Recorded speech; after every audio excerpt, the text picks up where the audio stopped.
Okay, so we have a trade with the deadline happening in about a week now. Clippers and Blazers, Norm Powell and Robert Covington going to the Clippers, Justice Winslow, Keon Johnson, Eric Bledsoe, and a Pistons 2025 second to the Blazers. The Clippers, even with Kawhi potentially missing this season, Ty Lue just had that thing about how they don't expect him back, but then he walked it back a little bit. PG with the elbow injury, but this is a move that can certainly help the Clippers when Kawhi and PG are back. I mean, Norm Powell, good defender. His three-point shot has grown a lot from his first couple of seasons. I mean, this year, 41% on about 6 threes a game. And while he's not someone that you're going to want to run a lot of offense through, he can handle some ball handling duties. He's always really enjoyed attacking the basket. I mean, he's up to 5 free throw attempts now, attacking off of the catch. If a defender's closing out on him and he's got the angle, he might pump fake and then go to the rim instead of shooting the three. If you run some sort of handoff actions to get him some momentum early on. Now, in terms of the Clippers offense, again, mainly thinking about it when PG and Kawhi are healthy. If he has to stand in the corner, then that is going to hurt a little bit of what he can really do, because he could obviously do more than just shoot threes, even if he's gotten better at them. But even so, with the growth that Kawhi and PG have made as passers, that's pretty hype. As far as this season is concerned, I mean, it doesn't hurt because the Clippers don't have their pick this year, so there's really no reason to bottom out. And they help themselves out for the future because, of course, Powell is on a long contract, which we will discuss for the Blazers' sake here in a moment. As for Covington, I don't know. I mean, Covington's on a 1-year deal.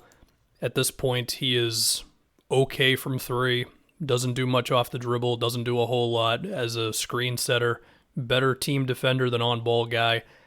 I don't know. I guess I could see the Clippers bringing him back on a smaller deal. I could picture them potentially looking to still move him before the deadline if that's possible. As for the Blazers, I mean, there are money things to talk about here, and apparently Anthony Simons' emergence has something to do with this, which is a little confusing because him and Powell are not really the same type of player, but I guess if you're looking at a Dame, Simons, McCollum, Powell, who's really meant to be more of a 2-guard, I guess it's a crowded backcourt, but even so, let's just be honest. In terms of on-court impact right now, the Blazers traded Norman Powell for nothing. Could there be another thing with Bledsoe's deal, like in a week? I mean, maybe, but the NBA recently traded restriction suggests that you can't do that. But maybe I'm just reading it wrong. Because Bledsoe's deal is going to be up after this season because it's the $4 million guarantee. Keon Johnson, young dude who is apparently very athletic. He's got to work on his jumper and his ball handling.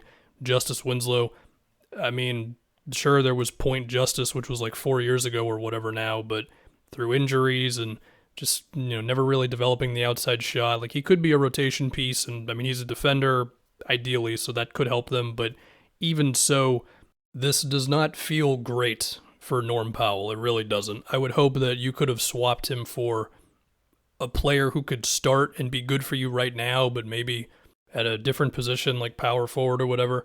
Now, they did get this 2025 Pistons second, which could effectively be a first. I mean, we don't know how good the Pistons are going to be in 3 years. I imagine Cade's going to be pretty awesome in that time, and there's a chance they end up getting like Chet Holmgren or whoever else, and suddenly that pick doesn't look too good. I don't know.